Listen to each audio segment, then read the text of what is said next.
in Phoenix. Let's see if the seller picks up, and let's see if we can get this thing under contract. So let me write down the number here and give them a call.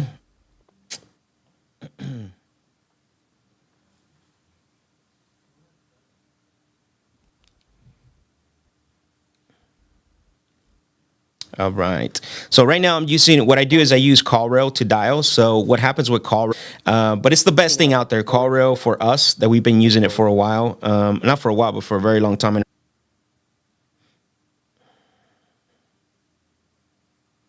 right. So it looks like,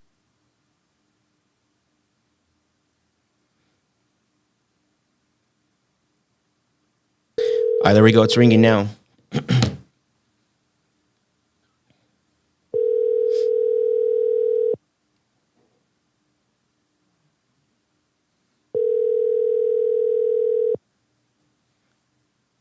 Nice. This is a nice property, guys. It's got 2 garage on each opposite side. Your call has been forwarded to an automated.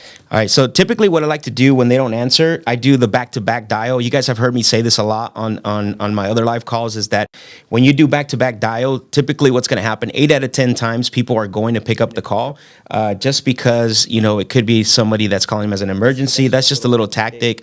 Most likely, a lot of people will pick up because of that. So let's go ahead and just redial the seller again one more time.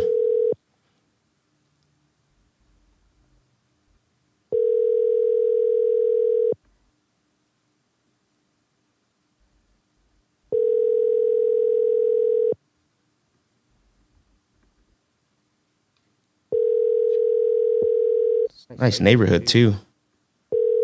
Your call has been forwarded to an automated voice messaging system.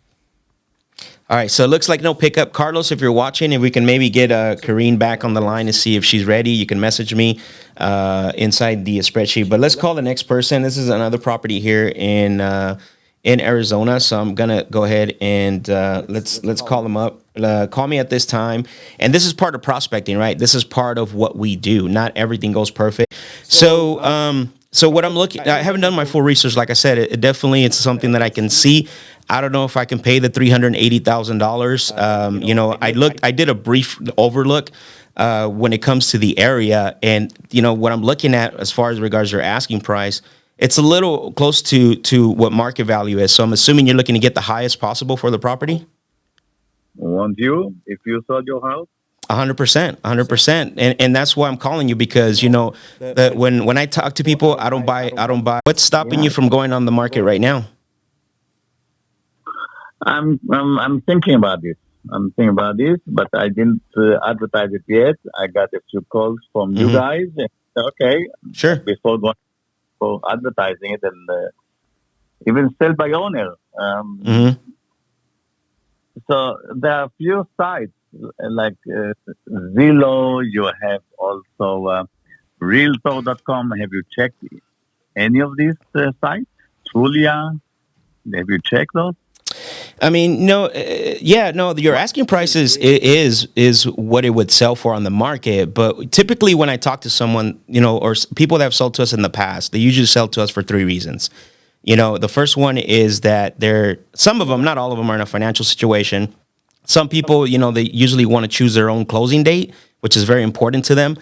A lot of them sell to us because the property needs a lot of repairs. It doesn't sound like any of those apply to you. Correct. That's right. Your company initiated a call to me, and I said, okay, for the right price. Listen, there is no need to repair, and I'm not looking to sell. If you want to continue talking about it and you're serious, let's talk. Otherwise, don't waste your time nor mine. No, I appreciate that. I love the transparency. But yeah, $380,000, I'm definitely not your buyer. But I could recommend someone that can list it on the market for you if you have. I'm assuming that you have a realtor that you love working with already. No, but I'm going to get one. I have a few family members that are realtors. And okay. So would you be open to other ideas or other suggestions by talking to one of our preferred agents? Feel free to let them call me, and if I don't answer the phone, they can leave a message, because if I don't have the phone number, I got it, David. pick up. No, that's fine, David. I appreciate the transparency, and I'll have them give you a call so that way potentially, you can hear other suggestions and see what they can do for you, and then maybe it works out, maybe it doesn't, and that way maybe you can get it listed on the market. Okay. Realtor.com, I have my house value at $370,000 and Yeah. $100. I'm not disagreeing with you, David. My offer, unfortunately, is not going to have a 3 behind it, and I don't think it's the conversation should keep going. If you're looking for a fixer upper, you talk to the wrong guy. Yeah, of course. That's what I'm looking for. Yeah. Okay, thank you. Yeah, you're welcome, David. Take care. Bye. Bye. Boom. Okay, guys, that was a really good call. And what I mean a really good call. So, a couple of things that you want to look at on that call is that there's not a lot of motivation. There's not a lot of pain. I hit him with my the 3 reasons why people sell to us, right? And obviously, none of those apply to him. The other thing too is that you can hear it in his voice. He just there's not a lot of reason for him to sell besides like capitalizing on the market. Sometimes what we do, you heard it, right? I always ask the question is that I'm assuming that you have a real estate agent that you love working with. Because what happens if you ask them, do you have an agent that you work with? The answer is going to be a simple yes. When you add that extra touch, which is, I'm assuming that you have an agent that you love working with, it's going to be a little harder to say yes, because most people's reaction is like, I don't know if I love working with them. Basically what happens is that they're going to have a struggle a little bit. And you heard him. He said, you know what? I do know someone, but I don't know yet. So what I did is I said, hey, I'm assuming that you're open to other suggestions, maybe other ideas, and he said, yeah, have them give me a call. So just because it's not a deal as a wholesale deal or a flip or a hotel, whatever the case may be, I could have took it creative as well, or maybe do something creative. But unfortunately, there's no pain, there's no motivation. Like the guy's telling me to go to realtor.com. He's telling me to go to Zillow.com. I know the value, like it's there. I don't have to go to any of the sites, and we're far too far apart. So, but we potentially get a listing referral from it. So remember that when you're talking to sellers. So if you had any questions on that call, what your thoughts were, comments, please leave comments. If you're watching on YouTube, if you're watching on Facebook, leave comments in the comment section so that way I can answer the questions, and then I can also talk about your comments. So we do have another call that I want to get to. Let me pop in the address here so that we can continue with the calls, and let's see if we can get a contract. So the name of the game is not convincing. The name of the game is sifting. You got to get into sifting mode, not convincing mode. You can't convince people to sell you a property at 50, 60, 70 cents on the dollar. That's impossible, right? The DS is to sift and find that individual, find that seller that's going to fit your solution at the end of the day. Too many people get caught up on convincing mode, which is, well, what if I did this? What if I did that? What if I paid cash? What if I can close? Like, sellers don't care any of that. What they care about is if they have a problem, how you can solve their problem by providing a solution. And obviously, there wasn't a lot going on there with him. So, but let me bring up the other property so that way I can give him a call, because it looks like we have a call set up as well too here. Let's see. All right, so it looks like we're going to talk to Mark.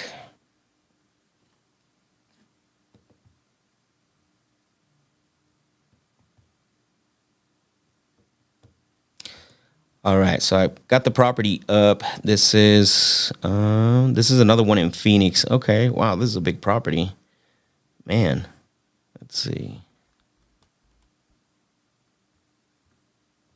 Okay, so that's one view. Oh, let's go to the other side.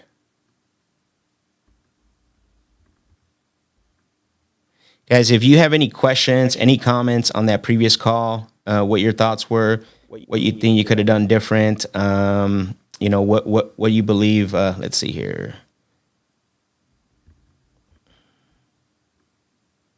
Let's see. All right, let's call Mark, and then there's some comments that are coming in. I want to read those because some of you guys are making a good point in regards to that call. So let's give him a call really quick.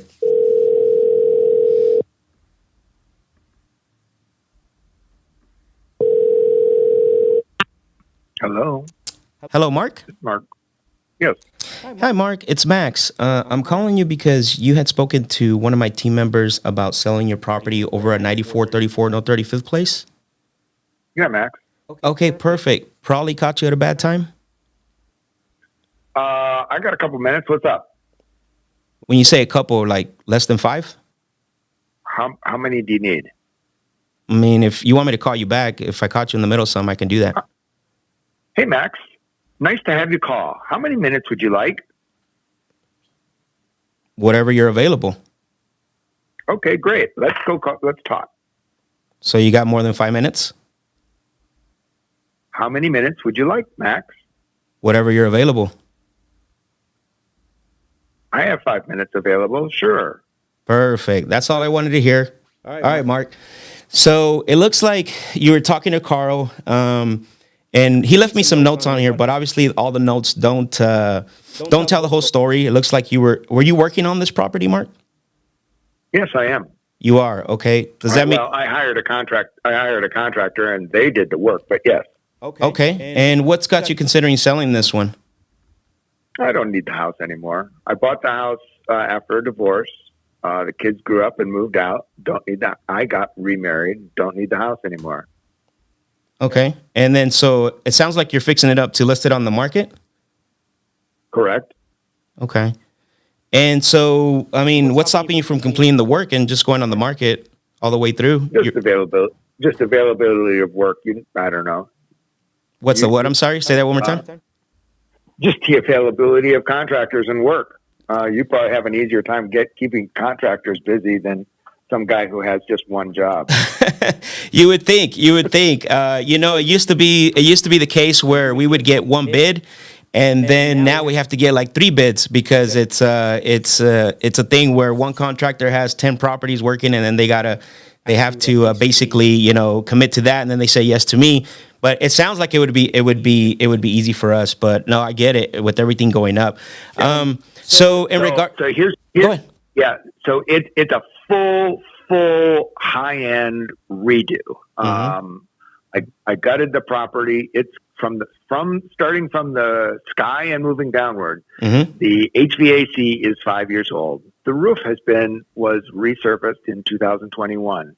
Moving down from the roof, there are new lighting throughout, new wiring throughout. Replace the aluminum with copper. Recessed lighting throughout. Moving down from the ceilings, I removed a wall between the living room and the dining room, replaced it with an engineered beam, so now it's a wide open floor.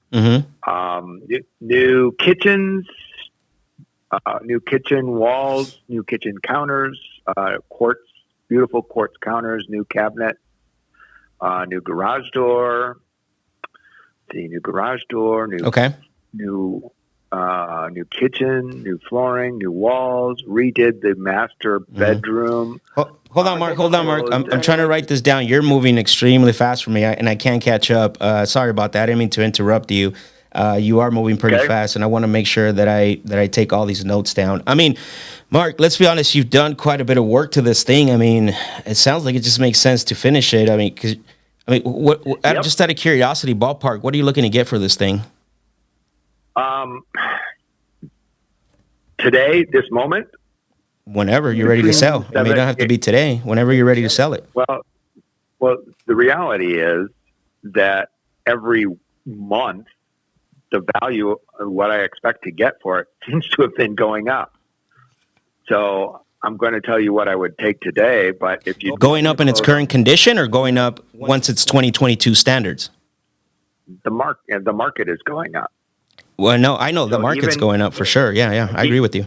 Its current condition is $15,000 less than what it would sell for on the market. But and right now, if I do nothing, that $15,000 below market is going to stay the same, but market is going up. So my $15,000 below market is also going up, right? Okay. A year ago, I would have been amazed to sell it for $700,000. Now it's closer to $8 million. So, just out of curiosity, what do you want? What do you want for it? I would want to. It's going to be somewhere around $8 million right now, as it sits. Around $800,000. Affirmative. Wow. Okay. Yeah. Unfortunately, I won't be your buyer at that price. I mean, that's definitely up in market value. No, you're a flip investor, and I understand that that's not enough margin for you. Well, I mean, just totally get it. yeah, no, for sure. I mean, and I like to be transparent. I don't, I don't, at the end of the day, you're doing a flip, and at that price, I mean, that's to what I'm looking at in the area. There's one down the street, down Hatcher, that sold for 900,000. That's market ready. So for me to pay that price on that one, yeah, I wouldn't be your buyer on that. No, that's fine. Yeah. So, all right, Mark. Well, I appreciate the conversation. Okay. Do you have any contractors that you could hand me for some? I've got, like I say, it's just I need a tile guy. I need somebody who's kind of a handyman who can do a little bit of light drywall. I need somebody to do some molding around the doors. The little yeah. What I'll do is What I'll do is I'll have Carl give you that information, so that way you can probably talk to a couple of them and see what they can do for you. How about that? Sure. And in exchange, I'd be really grateful. In exchange, I don't know if you've got buyers stacked up, ready to buy properties. So yeah, we have. What I could do is, I don't know if I do have buyers. I can check for you. Are you asking for after it's fixed up, or are you asking like right now? No. After it's fixed. Okay. After it's fixed up. Or Whatever. Yeah. Go ahead. I have my broker's license, Mm-hmm. and so I don't know if I want to list it myself. I have my broker's license, but I don't use it. Mm-hmm. But I do get the business, and I would pay the buy side broker's fee Mm-hmm. to somebody who brought me a buyer. And so, if Sure. you've got buyers, I'd be happy to call you before it gets listed. And Mm-hmm. if you got some buyers. So what I've done in the past in this situation, we do have somebody that lists our personal properties, and then they obviously the properties that we can buy, we refer them to them.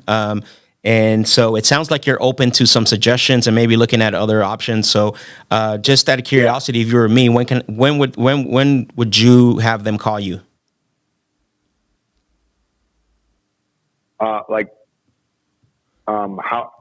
How soon will I have the house done? Well, what you want to do is, you're a broker. I mean, you understand that, if you can get buyers, starting looking at this thing because of the low inventory, you might want to start setting this up now. What I've seen in the past is houses have sold before they're finished.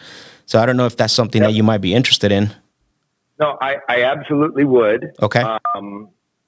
And I would pay. I wouldn't pay a listing fee, but I would pay the buy side. I wouldn't pay the sell side, but I would pay. That's the fine. Buy side. That's something you can negotiate with them. So So if you were me, when can I have them make that call for you?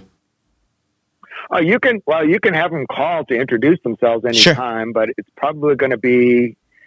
If I had a contractor available today, Mm-hmm. the work would be done if I had all of the trades available today, the work would be done in 2.5 weeks. Okay. So it might be a month. Yeah, right. It might be a month or two in Right. reality, just because you know how long it takes to get somebody from.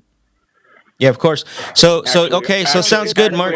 Actually on property working, right? Yeah. And then what I'll do is I'll have her name is Claudia, so I'll have her call you. Just out of curiosity, do you have any other properties you might consider selling? No. This is the only I one? wish. Got it. Okay. Yep, that's the only one. And I hope I don't have to get remarried again to find another property. No, I get that. I get that. Buying the house is the cheap part of that deal. I can't understand what you're saying, but I can definitely. I've seen so many situations when we buy properties. But Mark, I really appreciate the conversation, and I'll have Claudia call you. Thanks. And then what I'll do is I'll have Carl set up some phone call or some numbers for you, so that way you can talk to people and see if you can get that property done. Okay. You bet. Yeah, I tried to communicate to your person that I'm not a desperate seller, and I'm probably not an ideal Right. seller for the kind of business you're in. But they wanted to get you on the phone, and Of course. so Well, go ahead. I really wasn't trying to waste any of your time. I swear. Yeah, no, and I wasn't either. And it's always good to have the conversation. And obviously, like I said, when I started the call, we don't always buy every single property from everyone we speak with. But at the end of the day, That's the discipline. You'd be you'd be out of business if you tried to buy every property. Of course. Mark, I appreciate the conversation, Right? sir. The Okay. discipline is waiting for the right deal. Yeah, of course. Thank you, Mark. I appreciate it. All right. Take care. Of Appreciate course. it. Talk to you later. Bye. All right. So that call started a little rough. There's some comments on here that I want to highlight because I don't think anyone, what I want to do is what I had to do on my live calls when I was on my personal YouTube channel is understand the style, right? Not everybody has the same style. And I'm going to tell you what my goal is with the style that I have, right? So that call started a little rough, but you heard at the end, right? At the end, he was comfortable. He was laughing. He even said, "Hey, I apologize for wasting your time," right? One thing that I always say is that I'm not on the phones to get sellers to like me. I'm on the phone for them to trust me and for them to feel comfortable doing business with me. That is our style, right? Most of you guys that are out there that are doing sales and are closing, you want to build rapport. You want to get the seller to like you. You want the seller to be your best friend. And honestly, that doesn't get you any deals. What gets you deals is that you get the seller to trust you and you get the seller to feel comfortable doing business with you. And here's how I'm going to describe this is that you like a lot of people. I like a lot of people. But I'm not comfortable doing business with everyone, right, that I like. I'm only comfortable doing business with some people, not everybody. Ricky earlier said if they try to convince, they could if they try to convince, they could be wasting time with someone that isn't truly motivated too. Yes. Earlier I said we're not in the convincing business. We're in the sifting business. We sift and move on, right? Matt said, how old is the foundation?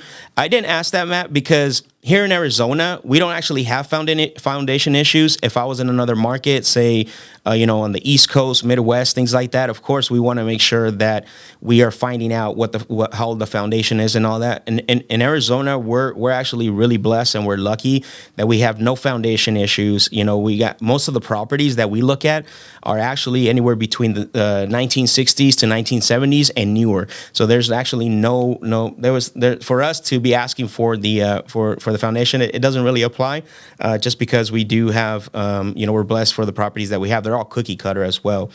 Aaron Jones said, why aren't you referring him to a realtor? I don't know if you watched all of the calls, but I did refer him both. So the guy in Yuma, he's going to be talking to one of our agents. And then this guy actually asked for an agent, so I referred him. Send him up to be called, or for one of our agents to call them. So that way they can, help him to get it listed on the market once he's ready to sell, and then once he basically, once he fixes up the property and finish it. Witchley, what's going on, bro? How you doing? Thank you for tuning in. I love that. It seems like everyone is trying to sell properties at market value when the properties are not updated to today's standards. Witchley, unfortunate, that's what the market is actually calling for. We actually sold, I want to say 2 months ago, we sold the property in a not very nice area here in Phoenix. I'm not going to say the Crossroads or anything, but basically we bought that property for $295,000 and $295,000. We ended up buying it for. And then we had a post-possession, so the post-possession took about 60 days. So as you guys heard Mark, every single month, the appreciation, it goes up. So when we ended up selling, we went on the MLS after 60 days, and we bought it for $295, remember? We listed it on the market for $360, and we did absolutely nothing to it, right? All we did was trash it out. All we did was clean it up. And we didn't sell it for $360. We ended up selling it for $350. Right, so we had an offer at $350. The reason why we sold it for $350 is because the buyer wanted to basically do the inspection themselves. They were okay with the repairs. This is the market, man. We're in this market, and this is what I tell everybody: is that you need to learn how to separate yourself from other people who are buying. Right, whether it's Open Door, Zillow, whoever it is, it doesn't matter. That we're in a very competitive market where people know that they can get what they're asking for if the right buyer shows up. So hopefully that helps. Let's see. MR says, I'm not hating, but Max seems so combative. I know you close deals and all, but these are rough to listen to. MR, so here's the thing. Somebody actually commented this. When you are in your role, when you are buying things, when you are going out to look at, or when you're selling, one of the things that you got to do is you got to leave that child in the car. So what that means is that I don't approach the calls the way I would want to be talked to, the way I would want to be sold. Because if I did that, believe me, I would not close any deals. So in my style, what it is I'm straight. I want to get straight to the point, and what I want to do is I want to get the information that's going to drive the sale forward. Like I said earlier, I'm not there to be liked. I want this. I'm not trying to be the seller's best friend. Yes, I'm going to build rapport, but at the end of the day, I want to get them to trust me, and I want to get them to feel comfortable. Comfortable to do business with me. But the biggest takeaway that you want to make sure that you avoid is, hey, I got to talk. I can't say that to the seller. I can't ask those questions because you don't know how the seller thinks. You don't know how they're buying. You have to learn how they buy, how they sell. And if you put yourself in the situation, in their shoes in regards to how you personally buy, how you personally sell, it's going to stop you and it's going to paralyze you from asking the tough questions. So I'll answer two more, and I want to make one more call here before our time is up. Let's see. EA says, "What is the What is the crappy property in Mesa or Maryville?" Laugh out loud. 360 is now the going price in those hoods. What'd you say? What'd you say? If you know the area, it's off of 68th Avenue in Van Buren. That's where the property was. But you're right. That's what they're going for now. So, and then Matt Smith, actually, one more question. I'm going to jump back on the phone. Says, what kind of lead was he from? Divorce list. You know what, Matt? I don't know what the lead is. My lead manager puts these in. But I definitely I'll go back and I'll go through the comments because I love going back and clarifying some things. I know that basically but I'll definitely find that out. Most likely it sounds like it because he is divorced, but I'm not 100% sure. So guys, if you have any comments, if you have any questions, listen, I know that everybody has different styles. Everybody has a different way to approach sales, to approach closing.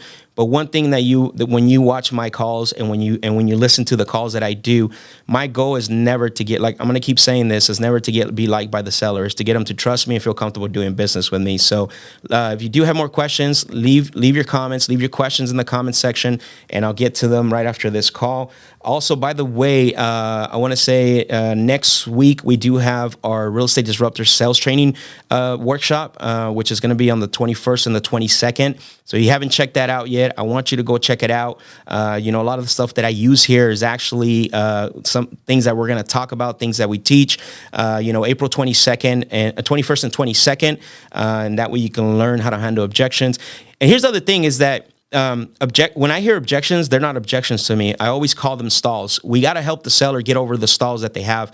And so that way, I'll break a little bit more into that. I want to get to another call because that's what we're here, right? We're here to make live calls. So let's see. So it looks like we got one ready right now. Let me type in the address so we can get to it. Let's see.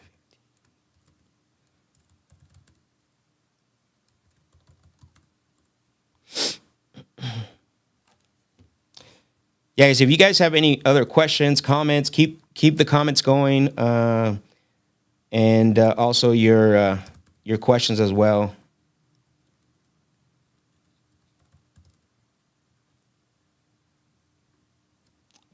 Why is this one not coming up?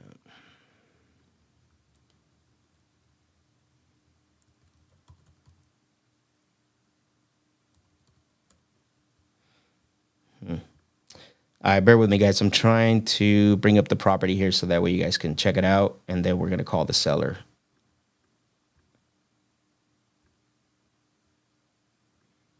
Oh, that's probably why. Okay, let's see.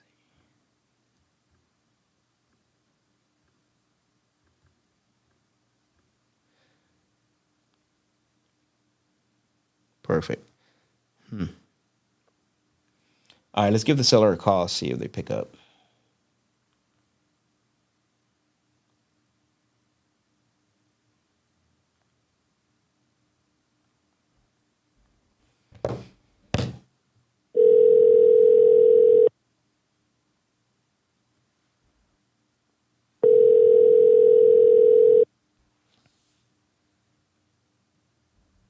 Hello. Hello, Al. Yes. Hi, Al. It's Max. I'm calling you because you had spoken to one of my team members about your property over at 15 East Saddle Mountain. Yeah. Let me make this short for you. I was talking to my son, and we don't really want to sell it right now. So. Oh, wow. Okay. I'm a little confused because I'm looking at the notes. What changed? we changed our mind. That's it. I would let it go, but he says he wants to keep it. So. Oh, okay. Got it. So your son wants to keep this one? Yeah. We sold enough over the years. Okay. And do you have any other properties you would consider selling besides this one? No. Okay. Do you know anyone else that might be considering selling that you know of that we can call? Nope.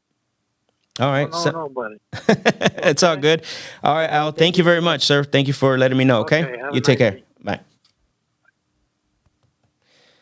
All right, so that was quick. So that happens. One thing that I like to do when someone tells me like, "Hey, we decided not to sell," I just want to take it one more step. Like, "Hey, I'm really confused because you just spoke to my teammate, and on the notes it says that you were selling. What changed?"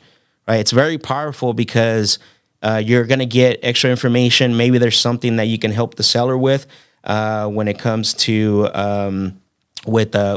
basically. Helping them to figure out maybe there was a concern, maybe there's a question that they didn't tell my lead manager. So I always like to ask that question because if you don't find out, right, like, "Hey, I'm really confused because this is the reason why I'm calling you because my notes say you were interested in selling. What changed?" And then that way you get a little bit more information from them. So let's see. I want to let's call Howard. This is another property in Phoenix. Man, we're getting all kinds of Phoenix properties today. So let's give him a call and see if Howard is going to pick up the phone. So let's see. Guys, keep the comments coming, the questions as well. I am seeing them, and we're going to get to them here soon. So bear with me. So a lot of times we'll use that or we'll use the MLS. Just depends. All right, so Scottsdale.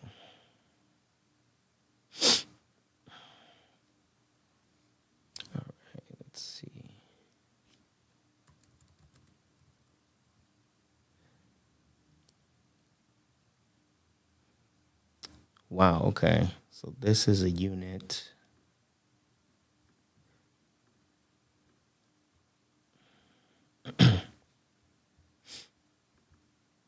I'm pulling up the property on different systems, and the reason why I like doing that is because I want to give you a perspective where I'm looking at it from our MLS and then batch, and then also what I like to do is I like to give you a perspective of what the rents are going for in the area. So this is why that's why I'm going to. Okay, perfect. So now that I got it, all right. So this is a condo, which is great, by the way. All right, so let's call. Let's see. Let's give Howard a call and see if he picks up.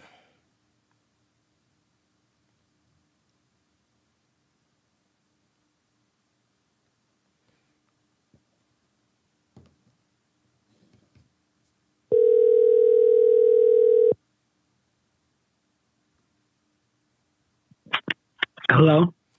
Hello, Howard? Yep. Hi, Howard. It's Max. I'm calling you because you had spoken to one of my teammates about your property over at 7350 North Pima Road. Yes.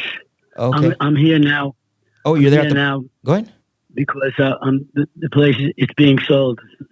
We accepted a bid. Oh, you did? Okay. Wow. So I didn't even get a chance to speak with you. I guess not, yeah. So are you there? Are you there right now with someone else at the property? I'm here with my wife and somebody else helping us out. We're going to be taking things back, and we're going to be signing.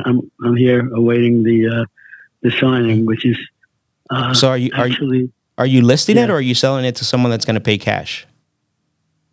No, someone's paying cash. Okay, and I'm assuming they have a $10,000 non-refundable earnest money on the agreement. From a $10,000 number from what? I wasn't familiar with that. So what that means is that if it's somebody that's looking to buy a property and they have cash, they shouldn't have a problem putting a $10,000 non-refundable earnest money. I think they're paying in full by check. So they're bringing. Yeah, no, I get that. They're paying you cash. Are you going through a title company or are you doing it outside the title company? It's there's a representative involved. I don't think she's a title company, but, Okay. my son hired her to handle it, to show it. And all that. Got it. No, we pay cash as well. What we've done in the past is to show good faith that, we're not going to leave you on the closing table. We do bring a check to the title company, but when we write the agreements, what we've done in the past, like say we sold Sally sold us a house a couple weeks ago, and we told Sally like, hey Sally, to show good faith, because we're showing you that we are going to buy the property. We're going to put down a deposit of $10,000. That's non-refundable. Which means that if we back out, you get to keep that. That certainly shows good faith. What's that? That certainly shows good faith. Of course. So if you ask him that before, did you sign already? No. Okay, so before you sign, I would ask him, I want to see $10,000 non-refundable on the agreement from day one. That's the first thing. Okay. And if it's a real cash buyer, they would not have a problem with that. They wouldn't bat an eye. Yeah, well, the person selling it already has eight of the properties here. I sort of know him, and yeah, perfect. Then they wouldn't. They shouldn't have a problem at all. Then putting that down. Yeah. The other thing to look for is that you want to basically.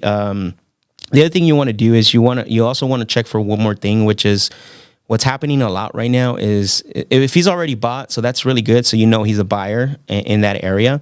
The other thing you want to check for is that you get 0 inspection day periods, correct? So that means that, because you are selling the property as is. Does that make sense? So the same thing with Sally, she's like, well, are you guys going to do an inspection? So what I told Sally is that that's not something that we do, right? We buy cash. We're going to put 0 inspection days. So that way, that there's not going to be any inspection periods. Does that make sense?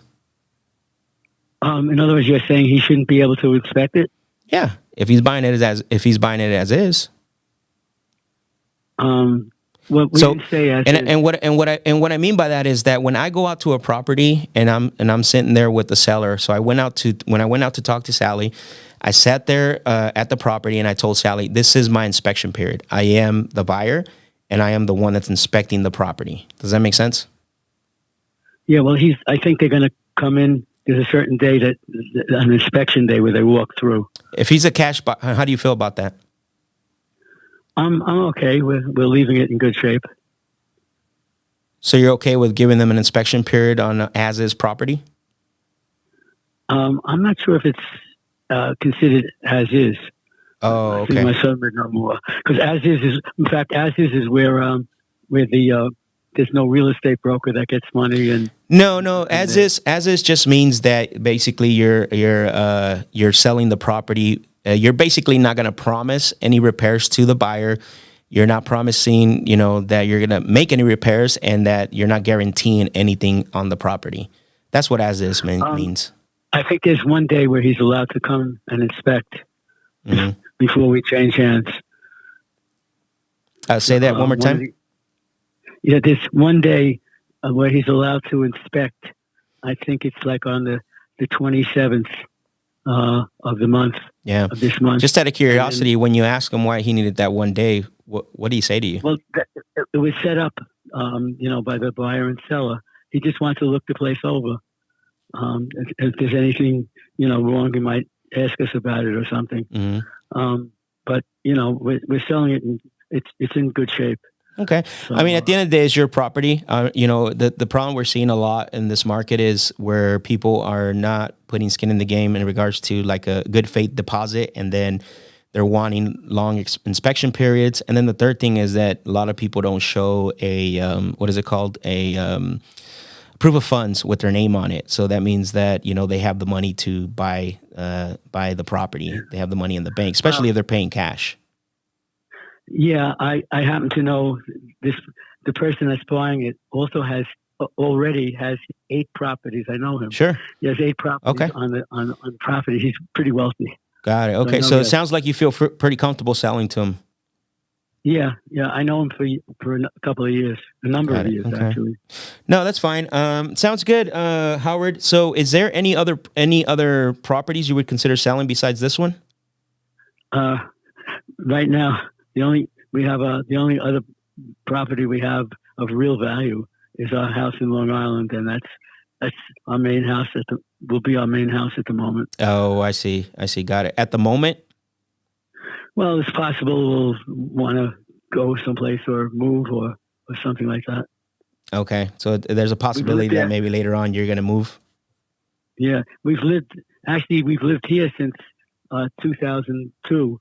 I'm not, part time. We've bought the place in 2002, and there were some years we've been here as long as 5 months during the year. Mm-hmm. So we've been here a lot. I was just standing outside looking at my. So once you sell this one here in Scottsdale, you have no more attachment to here in Arizona?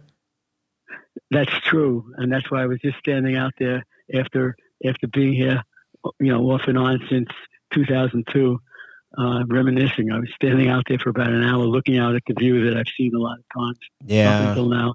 Okay, and so I just came back in about 10 minutes ago. Yeah. And so it's we've lived on Long Island for quite some time. We're also thinking of possibly. The one problem with here is it's so far away. It's a pain to get here. You wouldn't want to drive here, although we've driven here over the years. We drove here twice. But in fact, this time we're shipping a car back instead of driving it back. Mm-hmm. So even Florida is much. I've driven to Florida a number of times.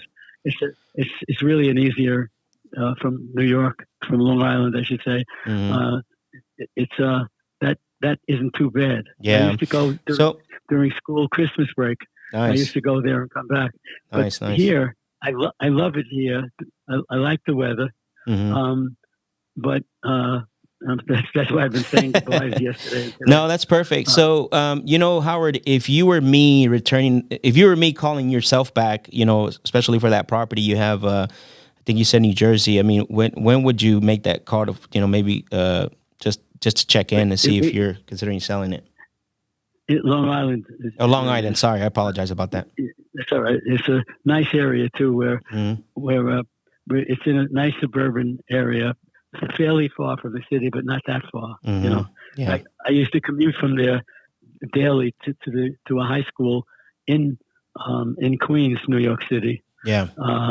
So it wasn't that far, but we're out there in a nice. Really very suburban area. Got it. So if you ever want to call me, I can give you my home number. Okay. If you ever want to check to see. So you think maybe you're looking to do something, by Christmas or after? I don't think it'd be by Christmas, but it's possible within the next 2 years we start thinking about it. We like the house. Start thinking about it or start the process in 2 years? Thinking. Okay. All right. Well, it sounds like you're far away, Howard. I do appreciate the conversation, sir. You've been very nice. And again, just a tip for when you are doing these things, about the, asking for those things from your buyer. They shouldn't flinch at that. We're seeing a lot of things happening in our industry where a lot of that, some of those things that I mentioned, stops from certain things going the wrong way. But much luck to you, Howard, and we'll be in touch. Okay. Who am I? Just tell me your name again, so I'll remember. My name is Max. I'm sorry if I didn't say that clearly. You mentioned it, but I wanted to make sure. All right, perfect. Yeah, Max. Thank you, Howard. I appreciate you. Take care, sir. You too. Okay, thanks for the call. No problem. Bye. All right, that was an interesting call, and I'm seeing the comments coming in like crazy. So I'm gonna try to get through most of these, and I'll go one by one. So on that call, obviously he's talking to somebody. It sounds like it's somebody that already buys properties there, but I don't know that, right? He could just be telling me that to get off the line, to get off the phone, But if it is somebody that buys multiple properties, because it is an area of townhouses are in that area. So townhouses, that's what they are, condos. Excuse me. So basically, maybe someone is buying up condos in there. It could be a hedge fund. I don't know. So what did I just do there? I know a lot of you guys have heard. It's a technique that we use. It's called scorch the earth. And what it is basically it's a technique that we use. And here's why we use it. I'm going to tell you right now what we use it. we've seen a lot of situations where we talk to sellers that they get the highest price, and then what happens? People are getting the property under contract just to get it under contract, and then we've seen where they come back a week before closing and they try to get a price reduction, not because they found anything wrong with the property, not because they found, liens on the property or that something's going on, just for the fact that they want to get a lower price because now they got the seller all emotional. They got the seller with their things packed and we're 1 week away to the finish line. Let me go and get a price reduction. That's terrible, honestly. So when we tell our sellers, they need to ask that. There's a reason why we're telling them this, because I've seen it so much already where a seller that we talked to, they got to offer a super high price and then they get left at the closing table at the end of the day because a lot of these people that are coming back a week before closing trying to get a price reduction for no absolute reason, that's a very bad business practice. And you guys have seen that our business is slowly but surely is starting to get regulated, and for things like that. The unfortunate thing is that you got people who teach this. So nothing that I told him on what to do, what to look for, I would not tell. Steve says this all the time. Nothing that I mentioned to him is stuff that I wouldn't tell my mom or my grandma if they were selling a house. I would want them to ask these questions, right? I'd rather them ask these questions and get that information than get somebody that promises the star and the moons, and then a week before closing, not even a week, a day before closing, they get a phone call. Hey, by the way, I know we offered you $360, but I checked with my department, whatever the case that they use, we need to be at $280,000. How terrible is that? You know what I'm saying? So I'd rather have my grandma. I'd rather tell my mom. Nothing I'm saying there is what I wouldn't tell my mom, because it serves a purpose. Now, we do that because we're able to come through with that. Now, you don't have to say the $10,000. You could say $1,000 non-refundable. You can say 2-day inspection period. It all depends how comfortable you are, where you are in your business. It doesn't necessarily you have to. We can do $10,000. We can even do $10,000 and then we'll release it to you. That's because we're in a position to do that. But if you're just starting out, or let's say you're not in a position to do that, you don't have to do the $10,000. You can do $1,000 non-refundable. And believe me, you're gonna put a lot of people on notice just with that. You don't have to do the whole 10,000. With the 0 inspection period, that we do that as well. Where we don't have a problem, not doing an inspection period. Later on a call, I'm going to show you guys. Later on another call, because we're coming up to the hour here, a little over the hour, is that I'm going to show you guys how we set up our contractors to come through whenever we get a call to make that happen. But let's get to some of these questions. We're past the hour. I want to answer some of these. I would love to get to another call, but we're running into the hour. But let's see. So we have Daniel Mendez says, can someone still sell their property while going through the divorce process, or do they need to wait until the judge decides that? Yeah, so that's a tricky one, right? It depends, right? A lot of times they do have to wait until the court orders the sale. They could sell it if they do come to some agreement. If they do come to an agreement, they both sign. They definitely can say sell it. But the thing is that it is considered community property here in Arizona as well too. So one can't sell without the other. And if they're not married, again, it just depends. The laws are really tricky when it comes to that here in Arizona, and they're weird. Like, if you've been with someone more than 7 years, then basically everything that you've bought together, it's considered. And even if you paid for the washing machine, but or they paid for the washing machine and you wash your clothes, you're using it to your benefit. So basically, it becomes community property. So okay, perfect. Let's see. Ricky Miller Jr. says, Daniel, in Texas, it's considered community property, so both parties have to agree with the selling of their property. Yeah, same thing here in Phoenix. It's the same exact thing. They both have to agree. It doesn't matter where they're at in the process unless the attorneys put a stop to it. That's really what it comes down to. And then again, sometimes they do need a court order. So Wade Capital Management says, will you do these calls weekly? Yes, sir. This is the plan.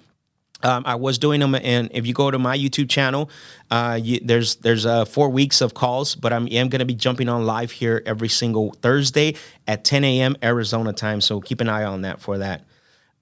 Elijah Sabo said, "What systems do you use to locate sellers as well as buyers?" So for sellers, we are using. I guess the question. I guess I would ask, what do you mean by locate? Do you mean like skip trace? If you mean skip tracing, we definitely use skipfast.com. Skipfast.com. We use that for skip tracing. And then our buyers, we use InvestorLift. That's one of our partners, InvestorLift. We use them when it comes to us finding buyers. Let's see. The Black Shadow 34 says, "What is a great way to learn how to sell? Identify your selling style." So that's actually a really good question. What is a great way to learn how to sell? Well, there's a couple of ways, right? You have to figure out.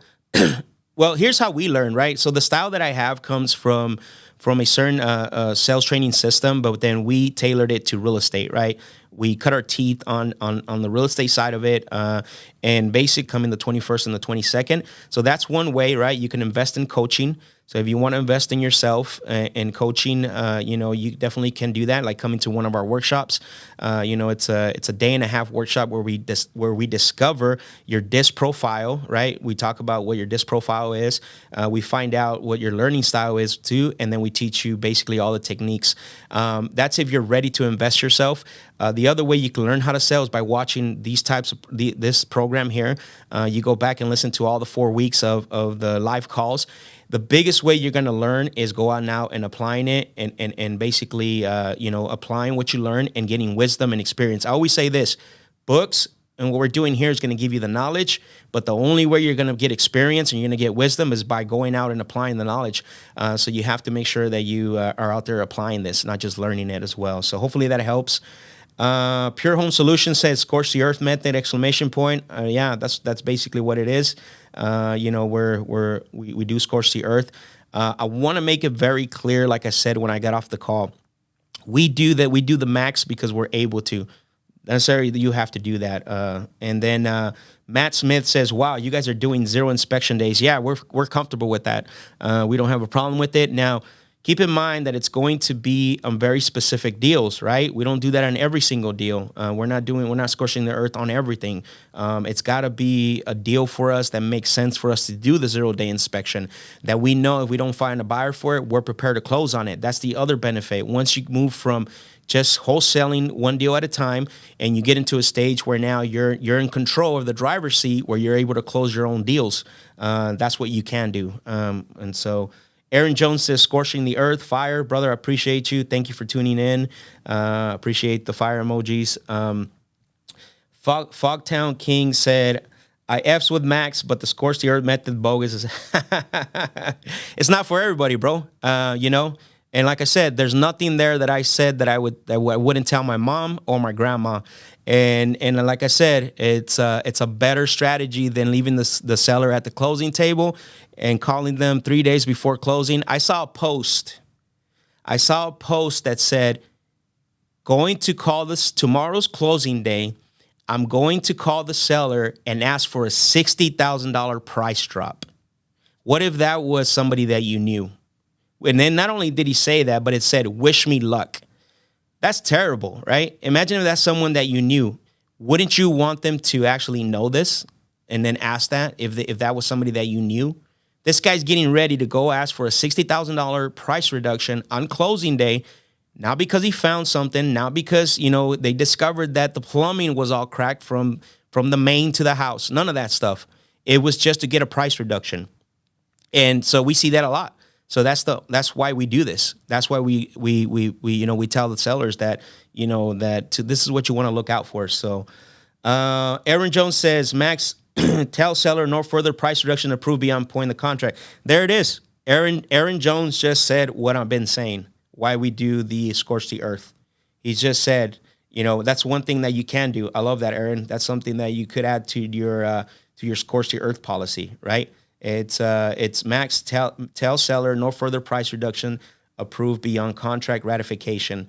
That's a really great point. So, EA said, laugh out loud. He's a talker for sure. Hang in there, Max. Yeah, he was. Excuse me. Usually I try to move on, but for the sake of the call, excuse me, for the sake of the call, I wanted to keep going. So,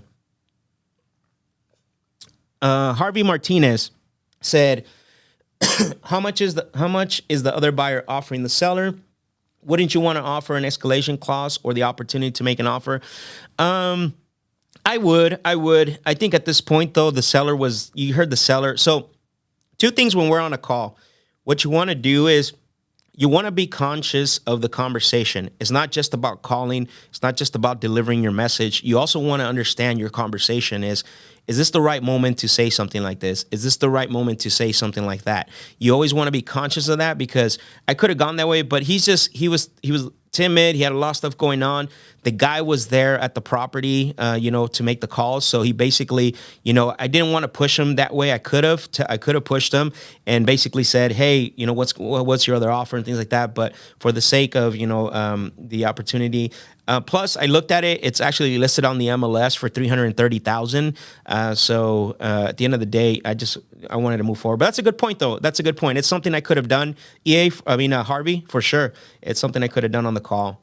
Michael Lopez says, I had a seller who went ghost on me after his realtor said he can get $40K more. What should I do? So sellers that go ghost on you, what typically we send them out. We have 2 text messages that we send out. If you DM me, Michael, because you are tuned into this call today, I want you to DM me on Instagram. If I want you to DM me on Instagram at real Max Jimenez.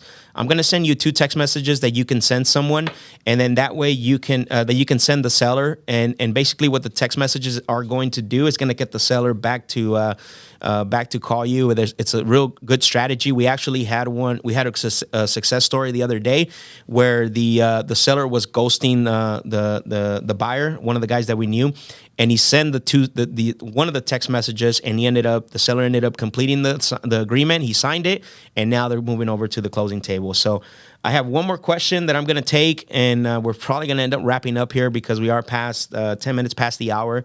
Mike Simon says, hi, what do you use to organize leads? So that's a real good question, Mike. So we use 2 systems. We use batch lead stacker. So that's the first one. That's our data bank, right? So that's our data bank that we use.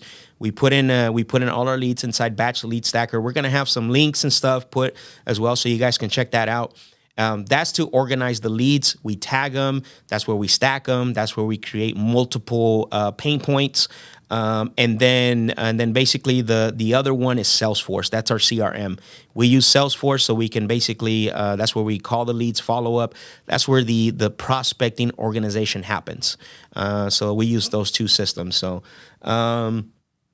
it looks like we don't have any more questions, guys. I appreciate every single one of you for tuning in.